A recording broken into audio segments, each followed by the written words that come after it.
Hello, this is Brian Rowe with Mythic MTG Tech number 86, explaining the Magic the Gathering reserve list. There's a few people out there who've come to the game more recently who may know this is the reprint policy. I myself know this as that policy that is slowly strangling my favorite competitive format, Legacy. Now, I could do an entire video ranting about how much I hate this policy, but this is an educational video, and we're going to focus on the history and ideas behind the reserve list and get rid of some of those misconceptions individuals may have. So why is there a reserve list? The reserve list, according to Wizards, is there so that people will have confidence in Magic the Gathering as a collectible card game.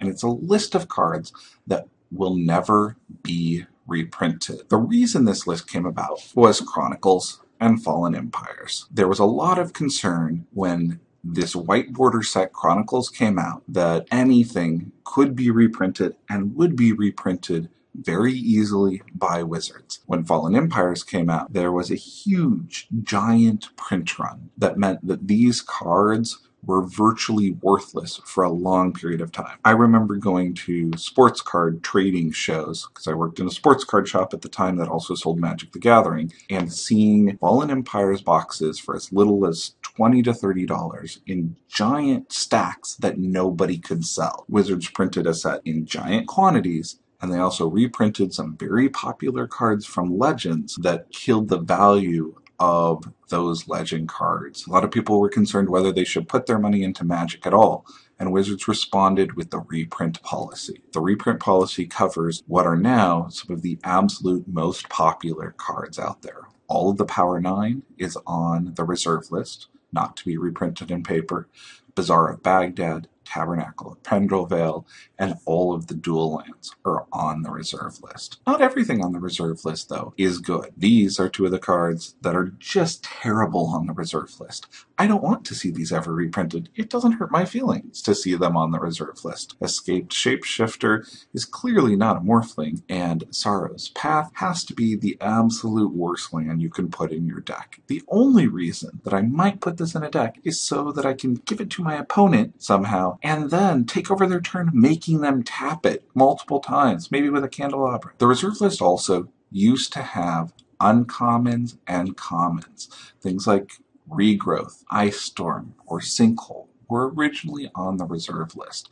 In 2002, all of the commons and uncommons were removed from the reserve list. The community wanted to see these back, and Wizards changed the policy. Sometime between 2002 and 2011, all of the other commons or uncommons on the reserve list were removed. So the reserve list originally did not apply to foreign cards. Whenever Wizards went into a new market, they printed black border and also in some cases white border versions of the dual lands in a revised set. Today, the reserve list applies to foreign cards. There's only one reprint policy, and you will not see anything on the reserve list printed in foreign languages. There are some notable cards out there that are not on the reserve list that are extremely expensive. Portal 3 Kingdoms is not covered by the reserve list. Imperial Seal is a $600 or $700 card that has slowly been dropping in price because we've seen cards like Imperial Recruiter reprinted recently as a Judge promo. If it's not on the reserve list, it could show up anytime in any set. For a long time, the reserve list also did not cover foils. Now, this made some collectors extremely unhappy when they saw cards like Intuition, Gaia's Cradle, and Mox Diamond, which are on the reserve list, reprinted in a foil version. I myself was actually really happy to see foil versions of these. The foil versions of these, with regard to Gaia's Cradle and Intuition, did not significantly impact the price. It may have brought down the price a little bit of Mox Diamond, but it has made the availability of that card much wider, and it's seen play in a lot of decks in Legacy where it might not have otherwise. The technical rules of the reserve list basically say that they're not going to reprint the same functional card with the same name. They could change the name, add Legendary, and print the same basic card under the reserve list.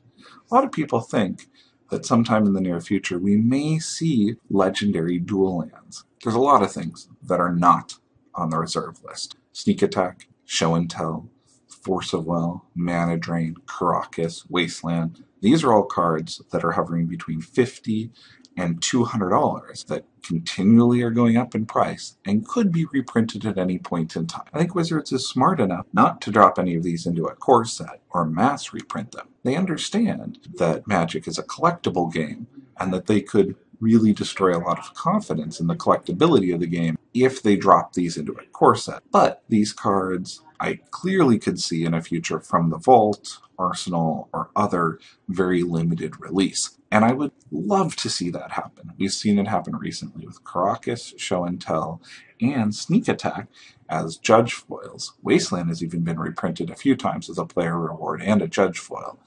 I think Force of Will and Mana Drain are going to see reprints before the end of the 25th anniversary. There are some cards on the reserve list that are clearly underpriced. Here's two of my favorite picks. City of Traders, amazing card. This is one of the absolute best accelerators in Legacy, and I don't understand why this isn't a $100 or $150 card. In the decks that it works in, it is as important as an Underground Sea. It is an amazing card. On the casual side, Feldegriff is one of the coolest commanders out there for EDH. It's got silly fun art, something that you probably won't see under the modern artistic direction Wizards has, and the price on it is just amazingly low. You can find it for $1 or less all over the place. Yes, it was printed pretty heavily, but it's a great fun commander card. I don't understand why this card isn't $1 million, and it will probably be that by December. Now, a little bit of a side note. Everything that is in Modern Masters or in the Modern format is not on the reserve. The reserve list stopped at Mercadian Mask, and everything after Mercadian can be reprinted. Modern Masters has definitely shown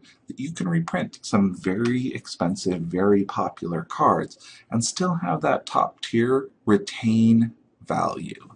Dark Confidant and Tarmogoyf are two wonderful examples of that. The reserve list also doesn't apply to cards that are online. Anything can be printed online, and we've recently found out absolute favorite cards, the Power 9, are going to be reprinted for Vintage Masters. Thanks. This has been Brian Rowe with the reserve list. I definitely recommend going out there, picking up your playset of City of Traders and at least one Feldegriff, because once it hits $1 million, you don't want to be the person without that commander in your collection.